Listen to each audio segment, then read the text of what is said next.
Some people say video games rot your brain, but I think they work different muscles that maybe you don't normally use.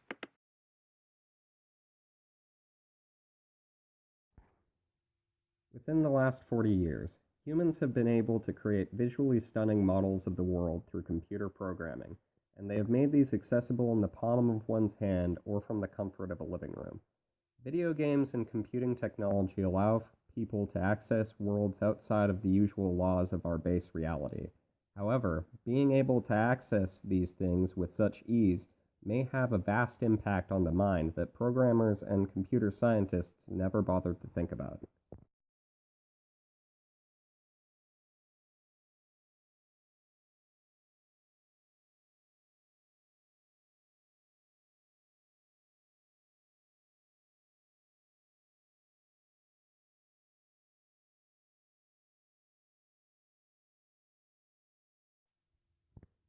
The addition of video games into the lives of adolescents has both adverse and beneficial effects on the development of their mental state.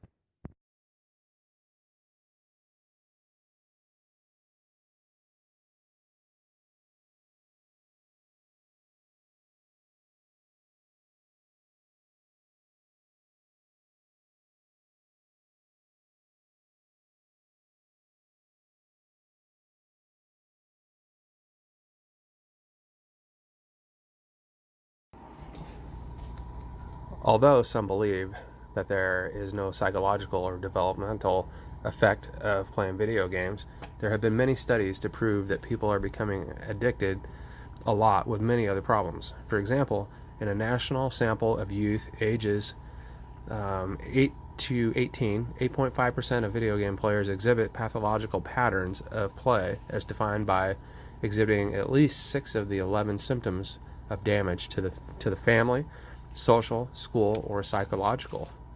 Uh, the number of teens playing video games is increasing every year and could soon become a bigger problem if it is not controlled.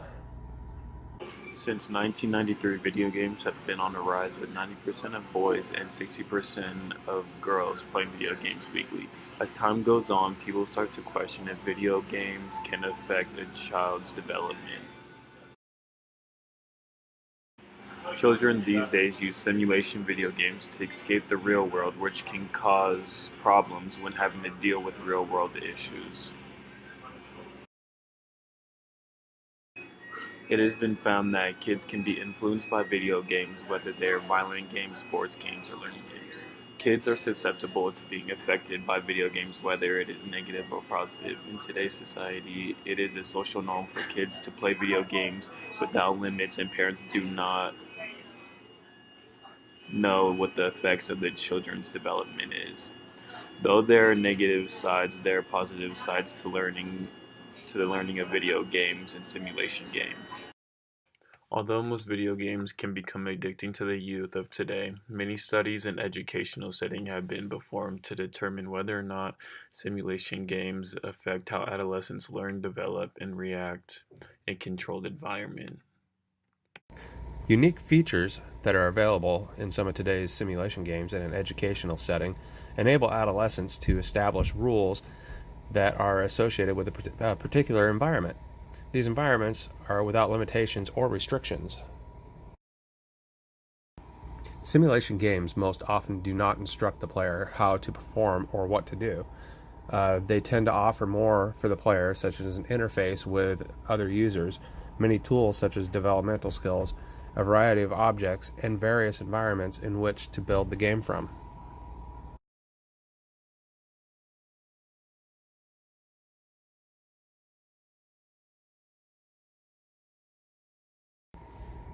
Educational games can have a positive impact on our children, which allows them to excel, but social issues can arise if gameplay takes control of their lives.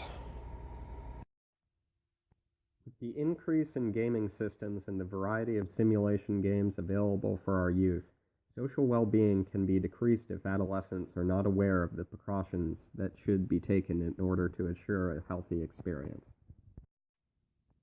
As our technology increases, our children's lives have become susceptible to spending an excessive amount of time playing games instead of other activities, which can lead to a decrease in social development.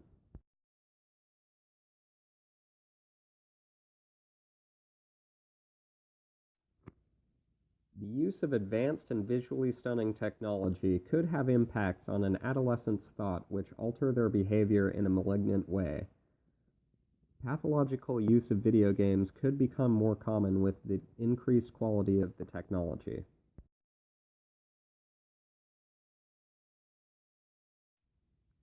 Though they can create an improvement in cognitive function, video games pose the risk of capturing the lives of vulnerable youth. In the last couple decades, technology has advanced exponentially. Video games have also been on the rise, keeping up with this technology. Along with the great stride to perfecting technology in video games, there also comes problems with how society uses it. In kids, it can affect them positively and negatively, but it matters how they use them.